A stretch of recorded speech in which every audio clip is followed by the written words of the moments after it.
When we'd finished making it, I took a quarter-inch home and I played it to my then wife, and she burst into tears. And I thought, well, she feels the same way I do.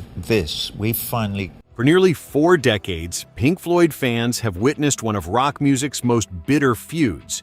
Roger Waters and David Gilmour, the creative forces behind some of the most iconic albums in music history, have been locked in a war that has torn apart one of the world's greatest bands. But now, in a shocking moment of vulnerability, Roger Waters has finally revealed the real reason behind his hatred for David Gilmour.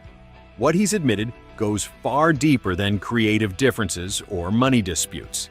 It's a confession so raw and personal that it explains decades of animosity and reveals the tragic human cost of artistic genius. The truth will devastate Pink Floyd fans who always hoped for reconciliation, because what Waters has revealed makes it clear that some wounds can never heal. Let's explore the devastating truth behind one of music's most painful feuds.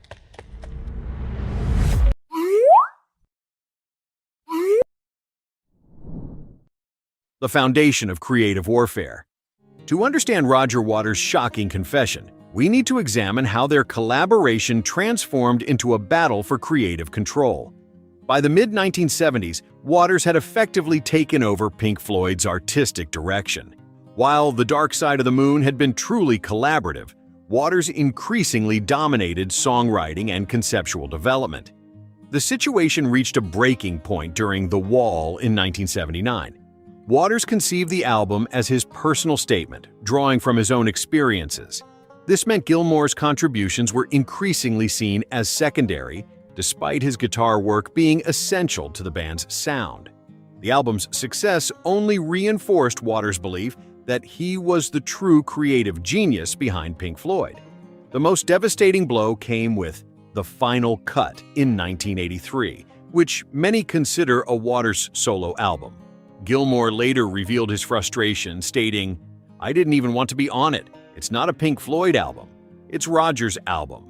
This marginalization created resentment that would fester for decades.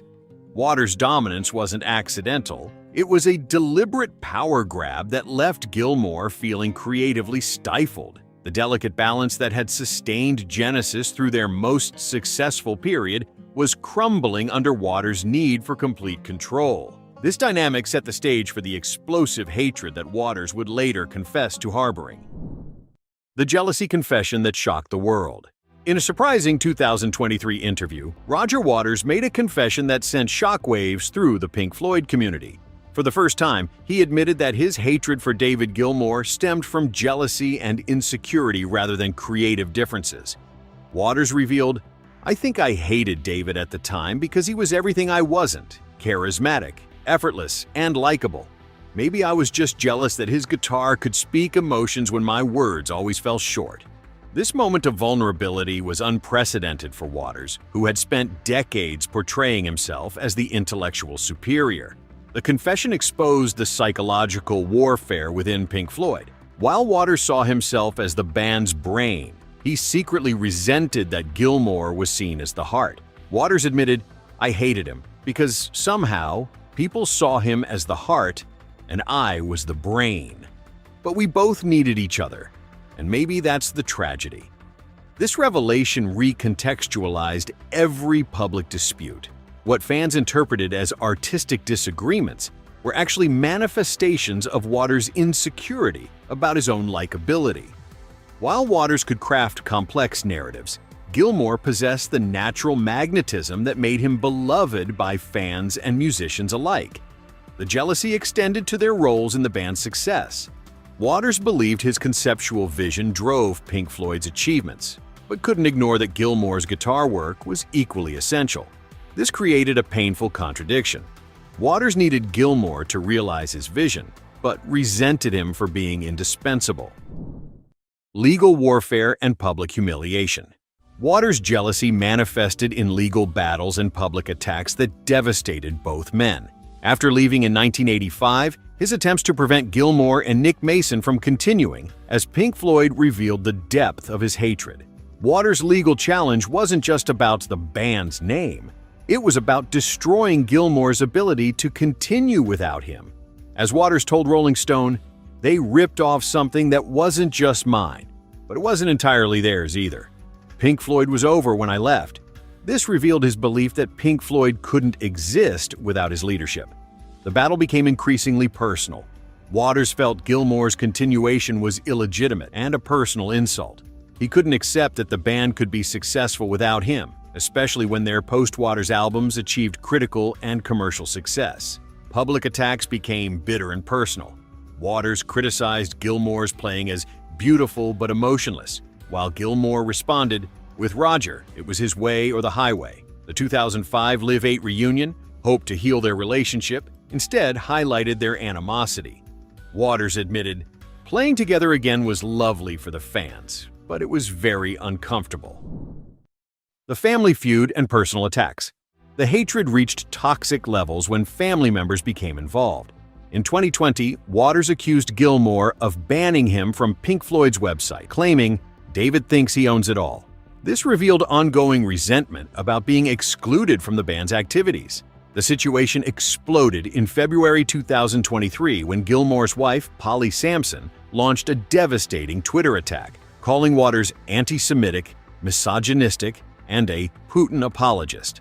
When Gilmour backed his wife, declaring, "Every word is true," it became clear the hatred had infected their families. But what made Waters' confession devastating was his admission that this feud had cost him more than just a professional relationship. Could Pink Floyd have continued creating masterpieces if Waters had overcome his jealousy? The question haunts fans who were deprived of potential greatness because of personal animosity. Waters' hatred became so consuming that it prevented reconciliation, even as both men aged. Richard Wright's 2008 death reminded everyone that time was running out, but even this tragedy couldn't bridge the gap Waters' jealousy had created. The devastating legacy of hatred. Waters' confession has devastated fans because it reveals their feud was never about creative differences. It was about jealousy that destroyed one of music's greatest partnerships. The impact extends far beyond the two men, affecting Pink Floyd's entire legacy. The most heartbreaking aspect is how it reframes the band's history. Fans who hoped time would heal wounds now understand the hatred runs too deep. Waters' jealousy wasn't temporary, it was fundamental to how he viewed Gilmour. The confession explains why every reunion attempt failed. The 2005 Live 8 performance was tainted by underlying tension Waters has now revealed. His statement that, "We both needed each other, and maybe that's the tragedy," acknowledges their partnership was essential, but his jealousy made it unsustainable. For fans, the devastating realization is that some of Pink Floyd's greatest music emerged from this toxic dynamic. Tension between Waters' vision and Gilmour's expression created masterpieces like Comfortably Numb. But knowing this friction was rooted in hatred, rather than healthy competition, changes how we understand these songs. Waters' confession highlights the human cost of artistic genius. His admission reveals the psychological toll of being in one of the world's most successful bands. The pressure ultimately destroyed their relationship and deprived the world of decades of potential collaboration. Both men are now in their 70s, and reconciliation seems impossible. Waters' honest admission might have been healing if it came decades earlier. But now it mainly explains why Pink Floyd fans will never see their heroes reunited. The most heartbreaking aspect is that it makes clear why Pink Floyd can never truly reunite. Waters' jealousy wasn't temporary, it was fundamental to their relationship and ultimately destroyed one of music's greatest collaborations. What do you think? Does Waters' confession make their feud more tragic? Let us know in the comments below. Make sure to like this video, subscribe to Factsverse, and hit that notification bell for more devastating stories from rock music. Thanks for watching.